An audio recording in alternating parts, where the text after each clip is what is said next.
Hey guys, what is up? Ray Mage here doing another World of Tanks 360 review. Today guys, we're going to go ahead and continue on up the Soviet medium line, and we're at Tier 8 with the T-44. This was a very good tank. I absolutely enjoyed it, unlike the T-43 that was, it was just meh. It just didn't seem all that great.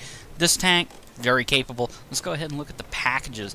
Don't worry about when you first get this tank, because the T-44A package is free. That is right, it is free XP wise. You will have to pay for it in silver, which is no big deal, because I'm sure you can easily get the silver up anyways with other tanks, or you could always go back to the T-34-85 or some other tank you might have. But you definitely want to have the silver to be able to purchase this, because this made it wasn't a horrible grind, but we'll go ahead and talk about it right now. V2 44 engine, 560 horsepower. Tank will move along, it's fine. 85 millimeter D10t 85 BM, 10.53 rounds a minute. 144 penetration, 180 damage, 2.9 aiming time, very annoying. 0.37, 0.36 accuracy. The gun, you can make it work. You're familiar with it from the T-43 and the T-34-85. It can work. It's just kind of questionable at Tier 8, but you can get it to work if you're really smart about it. T-44 tracks, 42 degrees per second. The tank has okay maneuverability, but nothing to write home about. The T-44 turret, the turret armor is at 120 millimeters from the front, 90 at the sides, and 75 at the rear. You can really annoy people going hull down this tank, as you should be looking to do all the time. 48 degree per second traverse speed.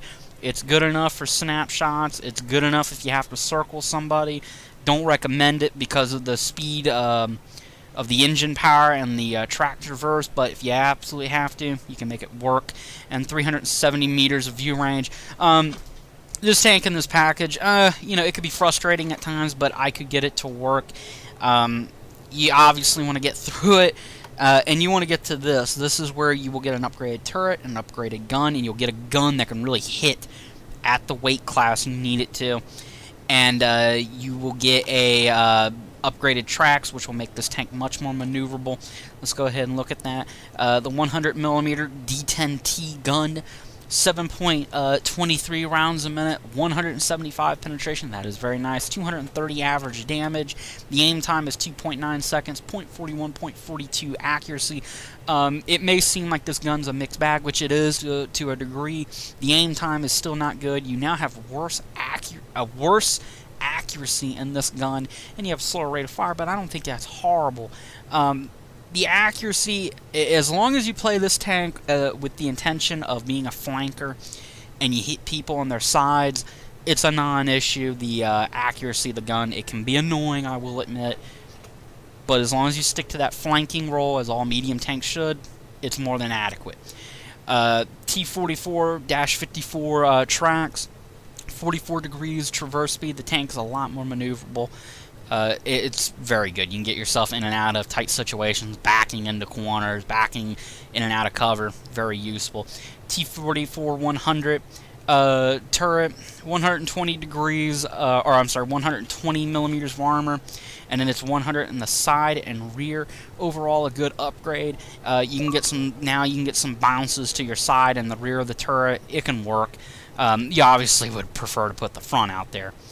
The traverse speed for the turret's 48, and now you have 10 more meters of view range with 380 versus 370. The tank can now be effective.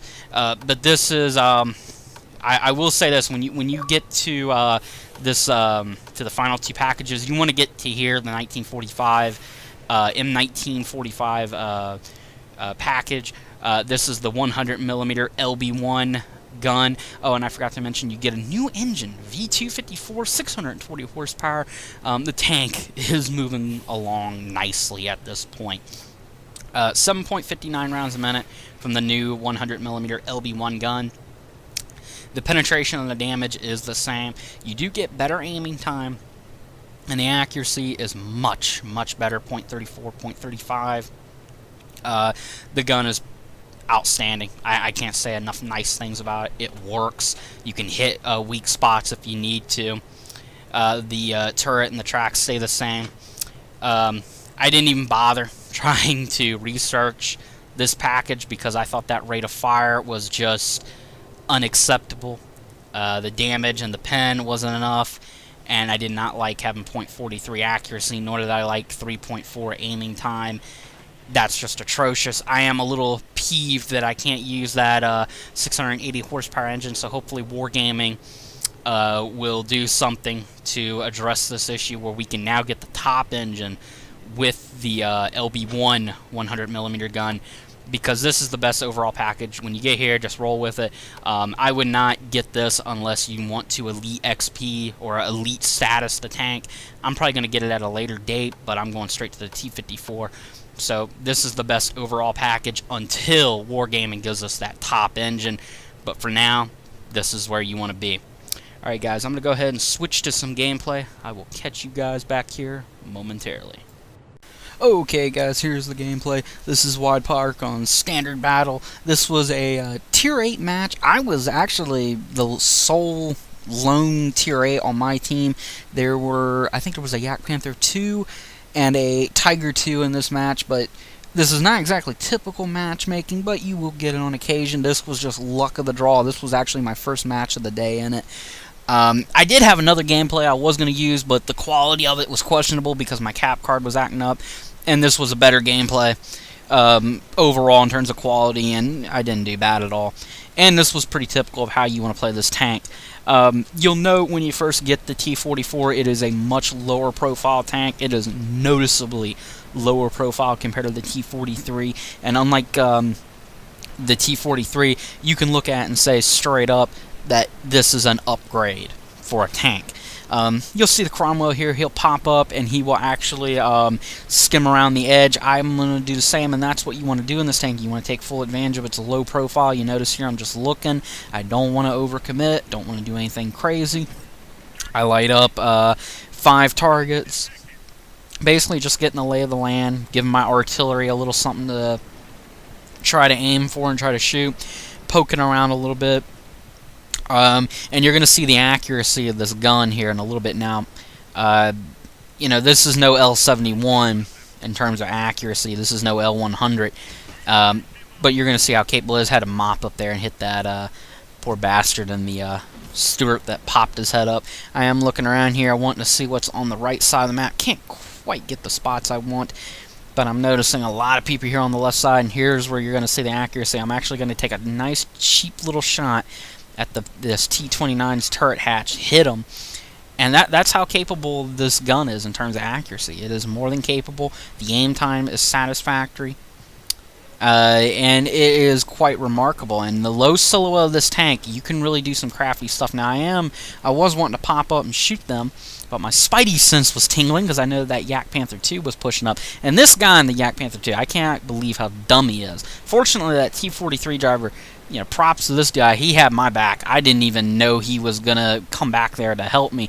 I guess he's seen where the Yak Panther 2 was going and was probably already thinking, alright, this guy's wanting to do something silly. I'm going to get my cheap shot in. I don't know if he did any damage, but he made the Yak Panther 2 back up regardless. So that dude had my back. I didn't even know it. Now, Cromwell driver, from the beginning of the match, he's letting the speed get the better of him. Speed kills. Some Cromwell drivers just don't learn. He rushes out there, and rather than panicking, you know, normally when somebody sees somebody on that far end of the map, they freak out and assume, oh my god, I gotta get ready to either push or this thing is falling apart. I know better. I know it's just a Cromwell. Yak Panther 2 here pops up, and oh my god, he is very questionable in terms of ability. Now, he does hit me.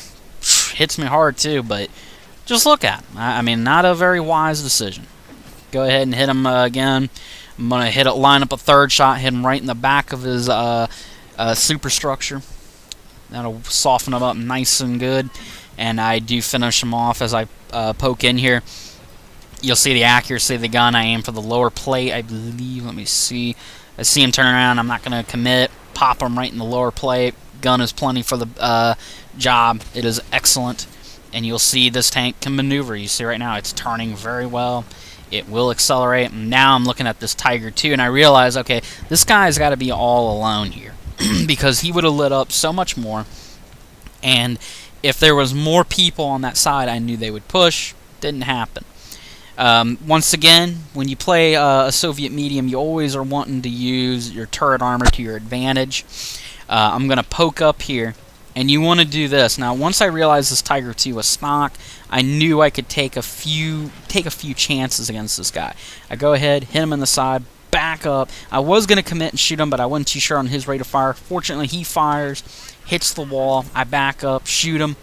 Now I'm backing up again, and I do get a little overzealous here. I tried to time his shot. He shoots me just as I pushed up, and I go ahead and finish him off. The rate of fire on this gun is satisfactory. The accuracy is incredible.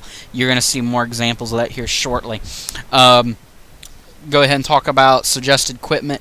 Coated optics, I think, are a must. I just think that's a no-brainer on this tank. And you're going to see the pen on this tank. It's very capable against T-29s. I find it adequate. I do hit his tracks there, but I just start wearing them out here in a moment.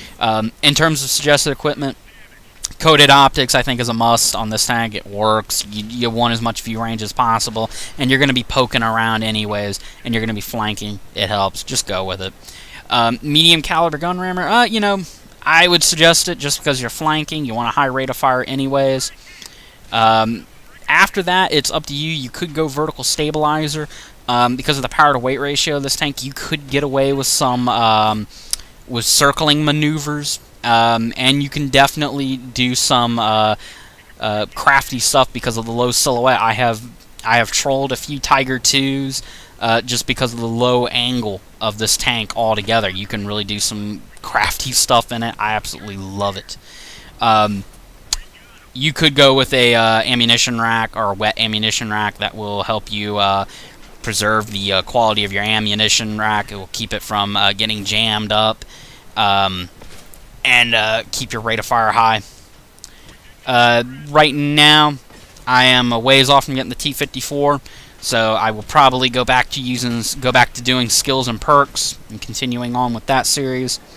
And I will have a T-54 review here shortly, or sometime not next week, but the week after next. I already got a gameplay lined up for Recon. Alright guys, this gameplay is actually coming to an end. I'll catch you guys later. Peace out.